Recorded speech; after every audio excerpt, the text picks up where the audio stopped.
আজকে তোমাদের দেখাবো মোবাইলের মাধ্যমে সোনালী ব্যাংকের টাকা অন্য ব্যাংক অ্যাকাউন্টে কিভাবে পাঠাতে হয়। তাহলে চলো বন্ধুরা ভিডিওটি শুরু করা যাক। এই জন্য প্রথমে আমরা সোনালী ই ওয়ালেট এই অ্যাপসটির উপরে টাচ করব। টাচ করার পরে ট্যাপ টু কন্টিনিউ এটার মধ্যে টাচ করব। টাচ করার পরে এই যে উপরে মোবাইল নাম্বার দেব আর নিচে পিন নাম্বার দেব। অবশ্যই রেজিস্ট্রেশন করার সময় যে পিন নাম্বারটি এবং যে মোবাইল নাম্বারটি দিয়েছি সেটাই কিন্তু দিতে হবে। মোবাইল নাম্বার এবং পিন নাম্বার দেওয়ার পর এই যে নিচে লগইন লেখা আছে ঠিক এটার মধ্যে টাচ করব।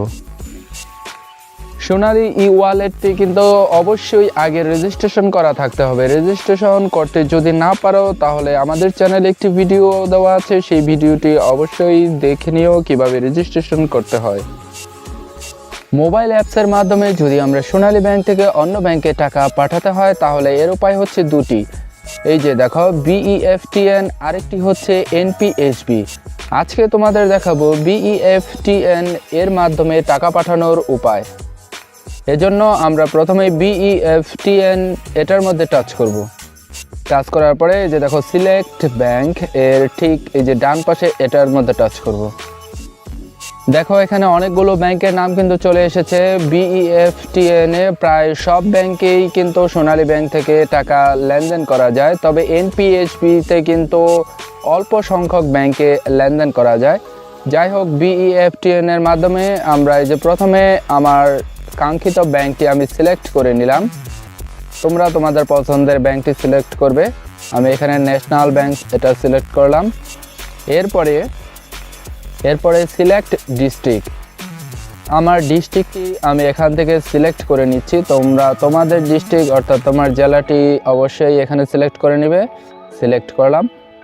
এবার নিচে দেখো সার্চ ব্যাংক ব্রাঞ্চ, এটার মধ্যে টাচ করবে। টাচ করার পরে এই যে সিলেক্ট ব্রাঞ্চ এখানে টাচ করবে। ব্রাঞ্চটি তোমার যেই এলাকায় আছে সেই এলাকাটি অবশ্যই সিলেক্ট করবে। আমার এখানে সিরাজদি খান, তাই আমি এখানে সিরাজদি খান এটার মধ্যে টাচ করলাম। দেখো যে আমার সবগুলো অপশন কিন্তু সিলেক্ট হয়ে গেছে, ন্যাশনাল ব্যাংক আর মুন্সিগঞ্জ সিরাজদি খান। এবার ঠিক নিচে দেখো নেক্সট লেখা আছে, এটার মধ্যে টাচ করবে। টাচ করার পরে রিসিভার ব্যাংক অ্যাকাউন্ট, অর্থাৎ যেই অ্যাকাউন্টে টাকা পাঠাবে সেই অ্যাকাউন্টের ব্যাংক নাম্বারটি কিন্তু সবার উপরে লিখবে। আর এরপরে যে দ্বিতীয় অপশনটা আছে, যার অ্যাকাউন্টে টাকা পাঠাচ্ছ তার নামটা কিন্তু এখানে অবশ্যই লিখতে হবে। এবার 3 নাম্বার ঘরে এখানে টাকার পরিমাণ লিখবে। আমি 100 টাকা লিখছি, তোমরা তোমাদের পছন্দ মতো টাকার পরিমাণ লিখবে। এরপর পারপাস অফ ট্রানজ্যাকশন, অর্থাৎ লেনদেনের উদ্দেশ্য, তুমি এখানে সেভিংস লিখে দেবে। যে উদ্দেশ্যেই লেনদেন করো না কেন এখানে সেভিংস লিখে দিলেই হবে। এরপর পিন নাম্বার, অর্থাৎ সোনালী ই ওয়ালেটে তোমার যে পিন নাম্বারটি ব্যবহার করেছো সেই পিন নাম্বারটি এখানে লিখবে। পিন নাম্বারটি লেখার পরে নিচে এই যে সাবমিট এটার মধ্যে টাচ করবে। টাচ করার পরে এই যে দেখো এখানে একটা পেজ চলে এসেছে। দেখো এরই মধ্যে আমি কিন্তু যে মোবাইল নাম্বার ব্যবহার করেছি সেই নাম্বারে কিন্তু একটা OTP চলে এসেছে। এই OTP নাম্বারটি আমি ঠিক এই জায়গার মধ্যে বসিয়ে দেব। দেওয়ার পরে এই যে নিচে দেখো সাবমিট লেখা আছে, সাবমিট এখানে ক্লিক করব। এখানে ক্লিক করলে আমি যেই অ্যাকাউন্টে টাকা পাঠাতে চাচ্ছি সেই অ্যাকাউন্টে টাকা চলে যাবে। তবে বন্ধুরা, BEFTN এর মাধ্যমে যদি তোমরা টাকা পাঠাও সেটা কিন্তু সাথে সাথে যাবে না। BEFTN এর মাধ্যমে টাকা পৌঁছাতে 24 ঘন্টা থেকে 72 ঘন্টা সময় লাগতে পারে।